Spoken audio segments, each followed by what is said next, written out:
everyone, and welcome to the Commuter Student Success session of Culver Connection. My name is Dr. Angie Royal, and I'm the Vice President for Student Experience at Culver-Stockton College.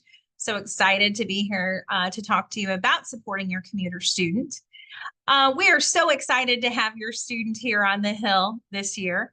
One of the things that I've noticed about commuter students is that often they can feel like they're not a real student, but I want you to know that they are. They have access to all of the services that our residents do, with the exception of the residence halls. So what I want to do tonight is just arm you with information about how to best support your commuter student.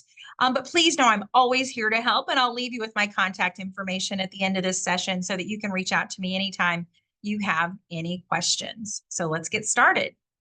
So the first thing that I wanted to do is to let you know when commuter students check in. So even though commuter students do not live in the residence halls, they do still check in with our residents. So if your student is a fall athlete that's participating in cheer, men's and women's cross country, football, men's and women's soccer, or women's volleyball, or if they are a dining services student worker, they will check in on Friday, August the 9th. If they are a member of the marching band, they will check in on August the 15th. And then all other new commuter students will check in on August the 22nd. And we will be sending out information via email to both parents and students very, very soon with the times for check-in. So just keep an eye on your email. My hope is that by next week, we should have that information out to you. Now, why do commuter students still check in? Because at check-in, there's going to be a number of different activities that happen. You're going to be taking care of things like finalizing things with financial aid, with the business office, getting your student ID, taking care of things like your parking sticker, getting your Wildcat Welcome schedule and t-shirt. There's just lots of things, your immunizations, like there's all kinds of things that happen at Wildcat Welcome that are completely separate from the residence hall stuff. So that is why commuter students still do participate in check-in. The other thing that I did want to point out too is that commuter students do still participate in Wildcat Welcome activities. So please make certain they're aware that August 22nd through August the 25th, they need to make certain they're available to us because we will have Wildcat Welcome activities pretty much all day through the evening, the 22nd through the 25th. These activities are all set up to help them be successful as a student. So they need to clear their schedules from work and all other commitments so that they can devote their time and attention to these important activities. All right, so what are some things that are critical to the success of commuter students? So one thing that's going to be first and foremost in their mind is traveling to campus, right? So just some of the things that I always encourage commuter students to think about is travel time to campus, right? Always, students need to always give themselves ample time to get to campus, especially if they're not living here in Canton. I even encourage them practice driving to campus if if they know they have a 9 o'clock class, maybe practice the week before classes, seeing how long it's going to take them with traffic to get here. Make certain they give themselves ample time for things like accidents, road construction, weather. I also strongly encourage them to keep an eye on their Culver email. Wildcats Connect, which is an app that we have on campus that they'll learn about during Wildcat Welcome. They'll also be getting things that are called rate alerts, which they'll learn more about if we have any closures due to weather or if we have any late starts due to weather. Students automatically get put in that system. So they just need to keep an eye on that. Something else that I always encourage commuter students to do is to keep an emergency kit in their car. In that emergency kit, keep things like bottled water, snacks, flashlight, blankets, things that can keep them safe in the event that there were to be, some kind of an emergency where maybe they go off the road or they get stalled or stuck. Again, just to keep them safe. Something else I encourage them to do is to think about the clothing that they're going to need, when they are going to be traveling across campus when they get here, right? So umbrellas are something that are going to be needed. Rain boots or snow boots are something that are going to be important, and definitely coats, whether it's a rain jacket or a winter coat. It can get pretty chilly here in Northeast Missouri. So those are all things just to think about.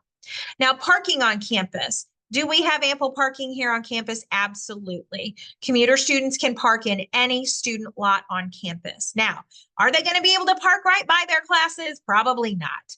But they should always be able to access parking at the Mabee Center, the Henderson lot, or even up by the baseball fields. But I encourage them always arrive early to give themselves plenty of time to find parking and to walk to class. They are going to need to register their vehicles on My Culver and get a parking sticker. And that is something they will need to do before they arrive on campus. Now, campus safety is always here to help. So if they ever lock themselves out of their car, campus safety can help get them connected with the police. If they need their car jumped, or if they need a ride to their car, if it's, if they've suffered some kind of injury or something, campus safety is always here to help. So please make certain that your student does reach out to campus safety when they need assistance. The other thing I would make certain that your student does is please make certain on My Culver that they have their emergency contact information up to date.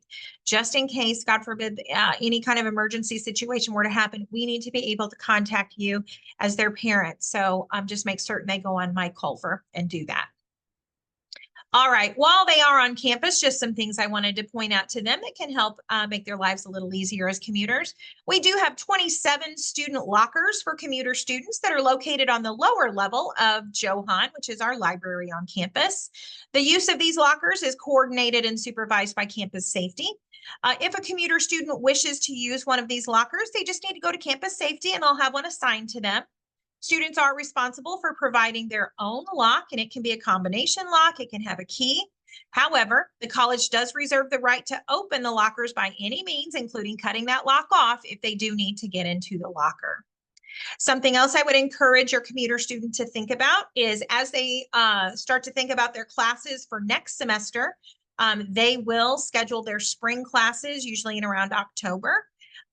They do need to really think about maybe being intentional with their scheduling so that it does fit that commuter schedule a little nicer.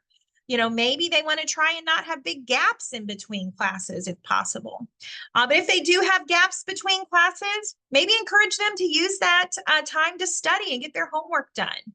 I encourage them to find places on campus where they can hang out between classes. The Crown Center has places, the library, there's lots of great outdoor spaces. Something else that they are absolutely welcome to do while they're here on campus is to dine on campus. While no, we don't have a commuter meal plan, what students can do, commuter students can absolutely put money onto their student ID. They just go on to My Culver under the Campus Life section of My Culver under meal plans. They can add money to their student ID, and they can use those CSC bucks to dine in the dining hall, at the CP, in the lab. They are also always welcome to bring their own lunch and find anywhere to eat on campus. If they ever need to heat up their lunch, Student Life does have a microwave that they're always welcome to come in and use as well. Now, if they're going to be here all day on campus, something else I always encourage them to do is make certain they have chargers for their devices. So whether it's their cell phone, laptops, just make certain they bring those along. There are plenty of spots all over campus, that they can find to relax and to plug their devices in. Now, if they do have gaps in between classes, or if they don't even after class, we highly encourage them to get involved. I cannot speak enough to the importance of this. What we absolutely do not want to happen is for your commuter student just to go to class, get in their car, and go home, and that be it. Students who get involved are more likely to successfully persist toward their degree, and they're also more likely to be successful in their careers after they graduate. We have so many different ways that students can get involved here at Culver. We have about 30 to 40 different student organizations for them to get involved in, including fraternities and sororities here on campus. We have student activities that happen almost every single day and night of the week. Students can find all of our student activities and student organizations on an app called Wildcats Connect that they will learn more about during Wildcat Welcome. And I would also encourage them to consider getting a job on campus. We have a number of different places that they can work on campus. One of our biggest employers on campus is dining services. They are always hiring students. So if your student needs a job, certainly let them know dining services is always hiring. Now, here are some tips that can help you best support your commuter student, especially if your commuter student is still living with you. Can be tough because they're still there with you, so it can be tough to see them in this new role. So, maybe think about how, despite them still living with you, think about how, their peers who maybe are living on campus have now had a change in their role. Because students do learn from their peers. And the freedom to spend time with their friends and classmates in a spontaneous way is important. Students who live on campus, for example, don't have curfews. Students who live on campus aren't having to stop what they're doing to be at home, to be at the dinner table for family dinner, right? They're able to continue in a group discussion into the evening, or they're able to go to a movie or a lecture or, out for fun with their friends. So if you have a college student living at home, you now have another adult in the house. So you might want to consider easing up a little bit on some of your expectations, maybe be a little more understanding that you might not see them for every single meal. Maybe keep their family responsibilities to a minimum because now they have some more responsibilities as a college student. Being a college student is a full-time job. I'm not telling you to not have curfews and such. That's up to you. But just know, that it is a change now. And we just ask that maybe you be a little understanding about that. But we just encourage you to have a conversation with them about it. Talk to them about whether or not you do want to have meals together with him and what those expectations are. Encourage them to create a life on campus. Be understanding about what it costs to be a commuter. It can cost a lot of money to drive back and forth. So, maybe help them out with some gas cards or, put money on their Culver ID so they can eat on campus. But again, we just ask that you do be understanding. It's a lot to be a college student, but being a commuter student, there's some added stress in there. The stress of traveling, finding places to park, coordinating their schedules. It can be a lot. So we just ask that you show them just a little bit more understanding. So I hope that you have found this information to be helpful. Here's my contact information. If I can be of assistance in any way, anytime you have any questions, you're not certain who to ask. Again, there are no silly questions. Please never hesitate to reach out to me. I'm always here to help. Again, we cannot wait to have your student here this fall. Please don't hesitate to reach out. August will be here before we know it. Again, thanks so much for joining me tonight, and we will see you soon.